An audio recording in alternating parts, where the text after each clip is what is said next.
Okay, so the next thing that we need to configure is the what you call this. We need to configure the routing protocol. We're gonna use routing protocol OSPF. So the command is router OSPF1 log adjacency changes. You're gonna put the network 10.0.0.0. The wildcard math is 0.0.0255 area 0. So that's referred to the OSPF for the internal network. Okay.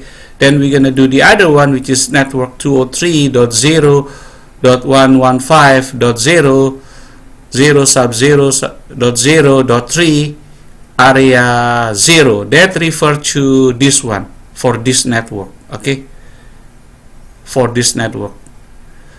The next thing is network 203.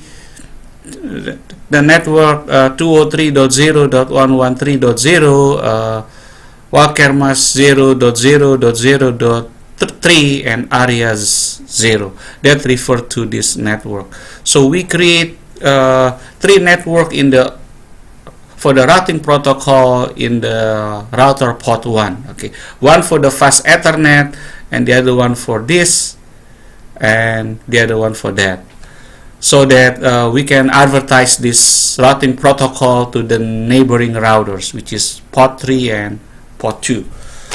Okay, once you configure the basic network infrastructure, then we need to enable the dial peers here.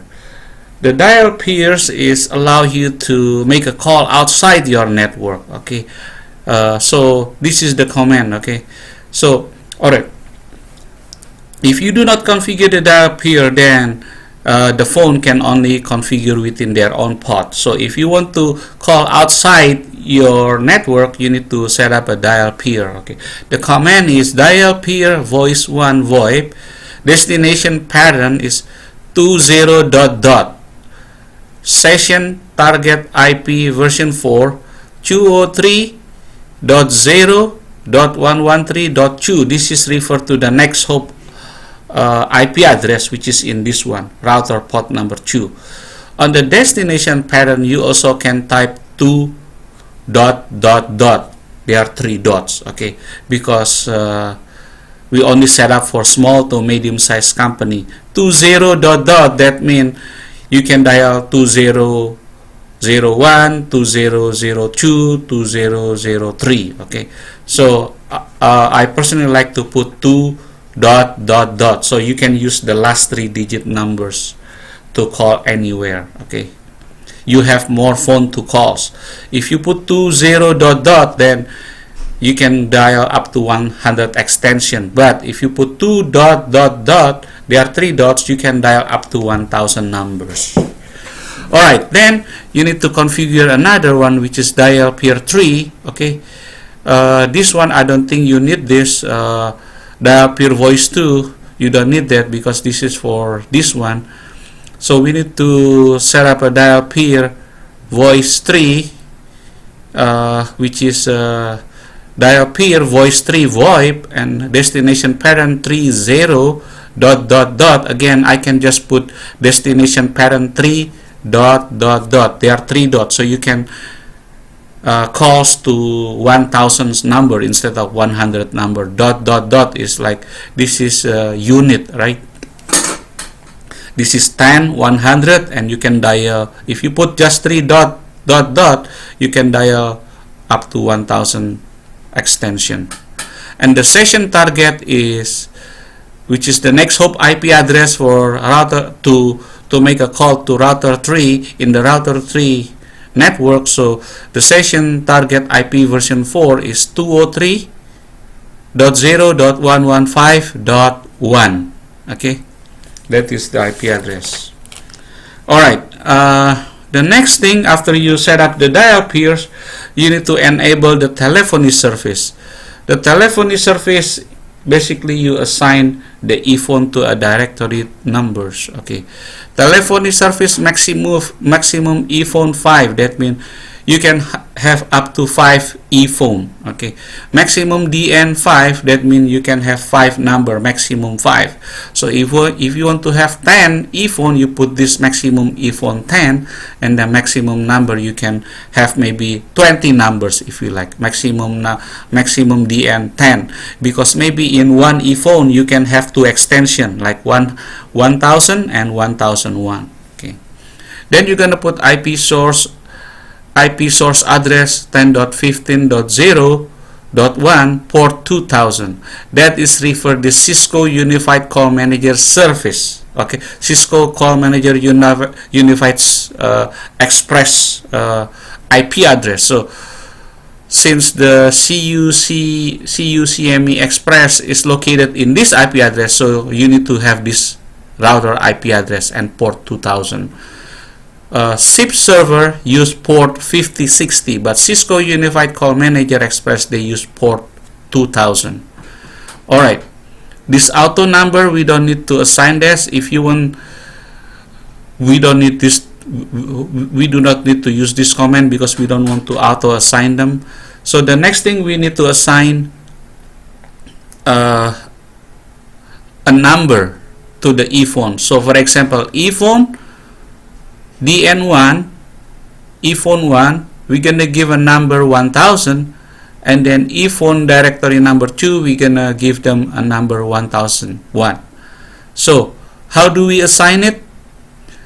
For example, since we set up a maximum up to 5 ePhones, so we can set up ePhone 1, ePhone 2, ePhone 3 up to 5. So in this case, we're just gonna set up the first ePhone, which is this one, right? So we're gonna use device security mode none. You're gonna put the MAC address of this IP phone. How do you find the MAC address of this IP phone? Is usually at the back of your phone. If you flip the back of the IP phone, it will show you what's the MAC IP address. Okay. Then the type is 7960. That's the type of the phone. Is 7960 series Cisco IP phone. The button 1.1. So that means the first button, you're gonna use the first number there. Okay. Similarly with this one. This is called IP. This is ePhone 4. On the ePhone 4. We're gonna put MAC address of this IP address, the MAC address of this IP phone, and then the series is type 7960. We're gonna put button 1.2. That means notice that button 1, you're gonna use directory number 2, which is this one. Okay, because we assign this, we configure this ePhone directory number 2 to use this number. So we're gonna use button 1.2. All right.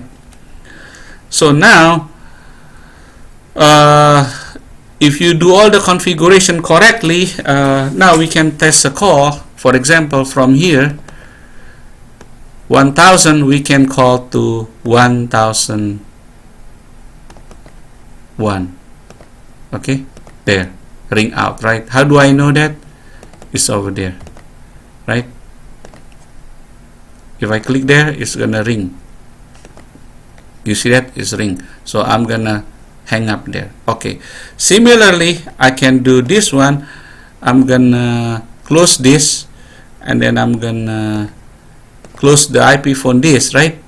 So now if I want to dial from 1001 from here to there, I just type 1000. Okay, there we go, is ring out. So I'm gonna click here. Remember the dial pair that I mentioned to you, dial pair to router port 2 and router port 3. This allow me to dial extension 2000. So for example, this is 2001, right? Click there, there's ring out there, is in here, right? Okay, you see that? That's how you do that, is from extension 1. Okay, so